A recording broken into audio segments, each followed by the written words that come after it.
ธรรมที่เรียกว่าใจนี่แหละเราต้องบังคับไปหยุดเป็นจุดเดียวกัน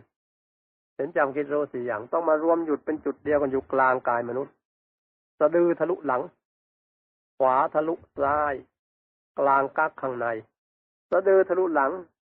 เป็นได้กลุ่มไปเส้นตึงขวาทะลุซ้าย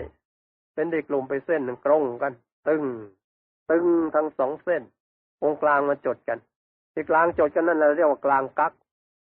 กนั่นแหละถูกกลางดวงธรรมที่ทำให้เป็นกายมนุษย์ใสบริสุทธิ์เท่าฟองไก่แดงของไก่ถูกกลางดวงพอดีที่สอนให้เอาพระของขวัญไปจดไว้กลางดวงนั่นแหละกลางกักนั่นแหละ